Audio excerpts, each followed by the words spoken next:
Hello guys, welcome to our channel about Kashi. इसके पहले हमने बात की है सावन के पहले, दूसरे और तीसरे सोमवार के बारे में, और आज हम बात करने वाले हैं चौथे सोमवार की। नमस्कार गुरुजी। नमस्कार आपको भी। अबाउट काशी चैनल के जितने भी दर्शक हैं, आप सबको मेरा नमस्कार। आशा करते हैं हमारी यह वीडियो आपको पसंद आ रही होगी। गुरुजी, जैसे कि आपने इसके पहले हमें इतनी सारे विधि बताई कि इतनी सारी प्रॉब्लम्स को कैसे टैकल करें, तो सावन के आखिरी सोमवार यानी चौथे सोमवार को भी कुछ हमें बताइए। बिल्कुल।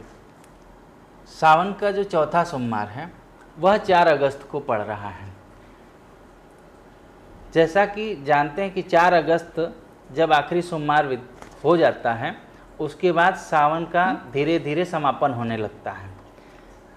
हम कोई भी यज्ञ अनुष्ठान प्रारंभ किए हैं, चौथे सोमवार को उसका उद्यापन करें तो उसका उद्यापन का पूर्ण फल प्राप्त होता है। जैसे कोई 16 सोमवार का व्रत करते आ रहा हो, यदि चौथे सोमवार को उसका उद्यापन कर दे तो उसका पूर्ण फल प्राप्त होता है। कोई कार्य का समापन करना, किसी भी तरह का कार्य हो उसका समापन करना हो, उसके लिए चौथा सोमवार बहुत ही उपयुक्त होता है। एक बात और, अगर किसी के घर में गृह कलेश हो, घर के लोगों में आपसी मतभेद हो, चौथे सोमवार को विधिवत रुद्राभिषेक करें। विधिवत रुद्राभिषेक कैसे होता है कि शिव जी का अच्छे से पूजा पाठ करें, उनकी आरती करें, पूरे घर परिवार के लोग उसमें सम्मिलित हों। ऐसा करने से गृह कलेश दूर होता है। देखिए स्मृति जी, सावन का जो महीना है जी।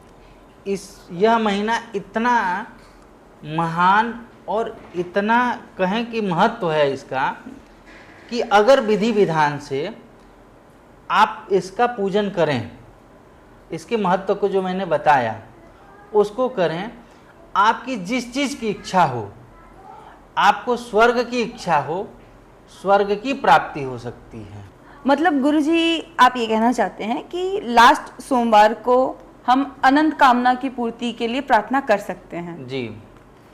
गुरुजी, मेरा एक और सवाल है आपसे। जैसे आप इतने सारा सावन के बारे में हमें बताया आपने, तो हमने सुना है कि लड़कियां हैं, स्त्री हैं, वो ओम नमः शिवाय का जाप नहीं कर सकती। उन्हें बोला जाता है कि सिर्फ नमः शिवाय बोलना चाहिए, शायद ऐसा क्यों है? देखिए, ऐसा कहीं विधान नहीं है। पार्वती जी ने जब शिव जी को प्राप्त करने के लिए जप किया था, तप किया था, तो उन्होंने किस मंत्र का जप किया था? ओम नमः शिवाय जी। इस मंत्र का जप किया था। ओम का स्त्री से कोई लेना देना नहीं है कि आप ओम बोलिए या नहीं बोलिए। ये जो शिव चर्चा वाले हैं जी, ये शिव चर्चा वालों के गलत अफवाह फैलाने से, गलत जानकारी लोगों के बीच में फैलाने से इस तरह की चीज़ें क्रिएट हो जाती हैं। इसमें नहीं पढ़ना चाहिए। ओम नमः शिवाय ही बोलना चाहिए, जो पूरा मंत्र है। जी। ओम के बगैर कोई मंत्र होता ही नहीं है। कोई भी मंत्र आप उठाइए बिना ओम लगाए, क्योंकि ओम क्या है? एक सम्मान है। जैसे हमसे कोई बड़ा है, तो जैसे हम आपसे पूछें कि आपके पिताजी का नाम क्या है, तो जाहिर सी बात है आप कहेंगी श्री फलाना, कहेंगे ना। तो ये ओम क्या है? भगवान का सम्मान है। ओके। तो क्या आप भगवान को बिना सम्मान के कहेंगे नमः शिवाय? अरे क्या है नमः शिवाय? ओम नमः शिवाय। ओम जब हम बोलते हैं, ओम सम्मान आता है अंदर से। हाँ। ओम नमः शिवाय, ये चीज होता है। और गुरुजी, एक और सवाल, एक आखिरी सवाल है आपसे कि मैंने ये भी सुना है कि मतलब नॉर्मल भी अगर हम पूजा कर रहे हैं तो हम ओम नमः शिवाय का जाप कर रहे हैं, करते रहते हैं जी। लेकिन कहते हैं कि बिना गुरु मंत्र लिए इसका जाप करने से इसका फल इंद्र देवता ले जाते हैं। ऐसा सच में होता है? देखिए, गुरु मंत्र की महत्ता एक अलग है। इंद्रदेव ले जाते हैं, इसमें सच्चाई है, अधूरी सच्चाई है। आधा सच है, आधा झूठ है। ओके। आधा सच ये है कि गुरु मंत्र लिए बगैर हमको कन्यादान नहीं करना चाहिए, कोई यज्ञ नहीं करना चाहिए, कोई परोपकार का कार्य हम करते हैं तो उसका फल हमको नहीं मिलता, इंद्र देवता ले जाते हैं, इसलिए ऐसा आपने सुना है। ओके। इसलिए गुरु से गुरु मंत्र ले लेना चाहिए, चाहे जो भी मंत्र लें, गुरु मंत्र लेके मंत्र का जप करने से उसका पूर्ण फल आपको प्राप्त होता है। ओके। शिव जी को अगर हम एक गुरु, जैसे हम शिव जी को गुरु मानते हैं, शिव जी को तो पिता तुल्य मानते हैं हम लोग, तो अगर हम उनको गुरु मान के अगर उनको उनसे गुरु मंत्र लेना चाहें तो वो कैसे ले सकते हैं? अब देखिए ये सब असंभव सी बातें हैं। अब शिव जी को आप देवता मानते हैं तो शिव जी परम पिता परमेश्वर हैं जी। अब शिव जी का मंत्र है ओम नमः शिवाय, राम जी का मंत्र है, विष्णु जी का मंत्र है ओम नमो भगवते वासुदेवाय, ओम रामाय नमः, ये राम जी का मंत्र है। आपको उसके लिए गुरु तो चाहिए ही चाहिए। गुरु आपका कोई भी हो सकता है, आप जो आपके गुरु हों, हर इंसान के कुल पुरोहित होते हैं, हर घर में होते हैं। कुल पुरोहित सबसे अच्छे गुरु होते हैं, कुल पुरोहित सबसे अच्छे गुरु होते हैं। कुल पुरोहित से मंत्र लेकर के इन मंत्रों का जाप करना चाहिए। पहले ऐसा ही होता था और ऐसा ही करना चाहिए।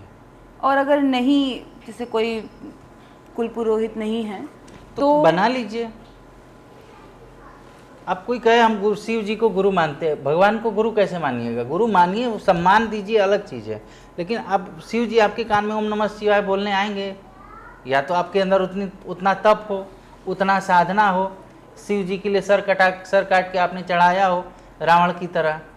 अगर आपके अंदर इतना सामर्थ्य है, इतना सक्षम है, तो शिव को गुरु बनाइए। बिना गुरु मंत्र के भी जाप कर सकते हैं, मतलब हाँ, जाप कर कोई सकते प्रॉब्लम हैं। नहीं है? नहीं, कन्यादान नहीं करना चाहिए, बड़ा यज्ञ अनुष्ठान नहीं मतलब करना। अपने लिए अगर मुझे करना है तो हम कर सकते हैं। कर सकते हैं। और एक चीज़ और, पूजा पाठ करके जब भी उठिए जी, अपने आसन के नीचे जल गिराइए जी, और उसको 3 बार माथे में लगाइए। लगाना, हाँ। बोलिए इंद्राय नमः, शक्राय नमः और विष्णवे नमः। ऐसा भीष्णवे नमः, विष्णवे नमः, विष्णवे नमः। हाँ। ओके। इंद्राय नमः माने इंद्र को नमस्कार, शक्राय माने शिव को नमस्कार, ओके। विष्णवे नमः विष्णु जी को नमस्कार। ओके।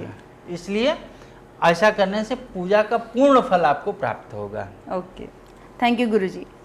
जैसे कि गुरुजी ने हमें बताया कि चौथे सोमवार को शिव जी की आराधना करने से हमें अनंत मनोकामना की पूर्ति होती है।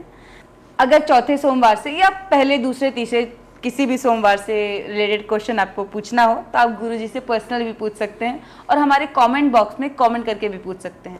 ये वीडियो कैसा लगा आप हमें कमेंट करके बताइए। इसे भी लाइक कीजिए, अपने फ्रेंड्स और फैमिली में शेयर करिए। हम आपसे मिलते हैं अगले एपिसोड में, तब तक के लिए नमस्कार।